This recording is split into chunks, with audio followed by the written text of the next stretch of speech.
Hello everybody, David Schiele here with you via Zoom today. I've got JD Arland with us. We're going behind enemy lines because JD covers Purdue. He's all over the Boilermakers in West Lafayette. JD, thank you so much for joining us.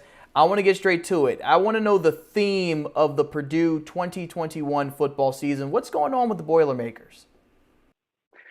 Well, I'll tell you what, it's been a tale of two seasons, some struggles early, some personnel issues, and this looks like a completely different team now here in December than it did when the season first began back in September. This is a team that has completely gone under a metamorphosis, if you will.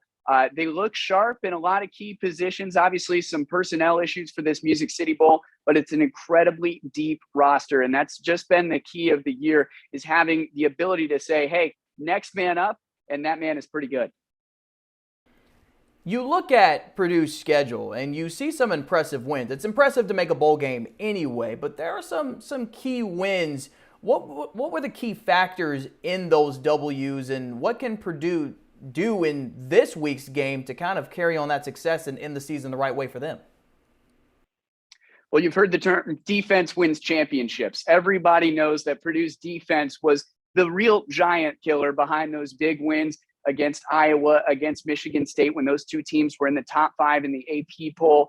Of course, pandemonium in West Lafayette. Even though they won one of those on the road, it was still a long night in Indiana. So defense has been the key to getting those big wins. When they're in sync, when they're able to take the ball away, that's when they're able to generate enough comfort and momentum for the offense to really build on that. And it's been so impressive to see how they've stepped up in the face of adversity. Of course, replacing big man George Karlaftis, the standout who is undeniably going to be a hot item in the NFL draft. We'll see how they overcome that challenge, but so far so good. Purdue's been tested before, and looks like they have their biggest test ahead of them this week. Now, one thing on the Tennessee side that we continue to report is this Purdue passing attack, because they throw the ball like 40, 45, 50 times a game. And it's like the team doesn't even pretend to run the ball or like they're going to run the ball. The SEC is all about the trenches and grinding it out and getting those big runs up the middle and running power, but it looks like Purdue's not like that. From your observation, is that true? What's Purdue's passing attack really like? I can tell you this, the Purdue airport is open for business, and it's an incredibly deep lineup that they have in their receiver core. Of course, some troubles heading into this game. David Bell, no longer with the team. He's preparing for the NFL draft. His number 2 guy, Milton Wright, did not travel to Nashville. Mershawn Rice behind him is out with injury, as is his backup. So the wide receiver core down 4 out of 6 key players. You might see a little bit more on the ground for Purdue. That's been true all season.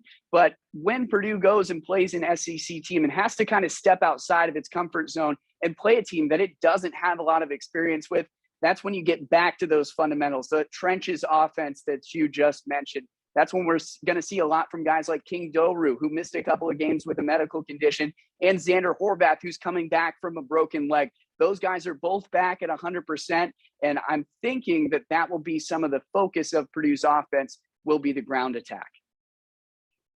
I don't want to get into the score prediction thing. I'm not going to put you on the spot that way, but if you had to make a 3 keys to the game list for the Boilermakers, what are those 3 things that they need to do to win on Thursday? Well, I'm just going to look at the history books. I'm going to open it up to the chapter that says 2018, when they were in the Music City Bowl against Auburn. Of course, no one wants to remember that score. In fact, a lot of people deny that game even happened. But I think a key to the game for the Boilermakers right off the bat is just to stay calm.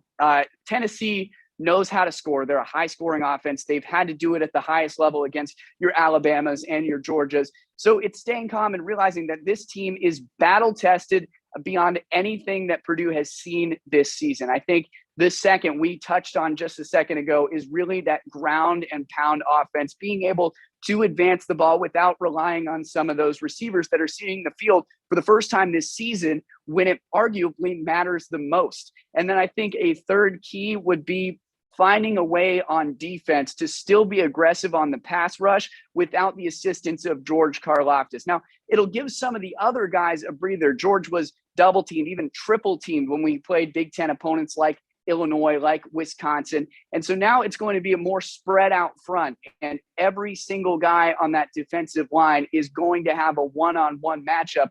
If they can take it, stay calm, and then by the end of the game, change what they have to do to really make an impact, I think this game will be a lot closer than people think.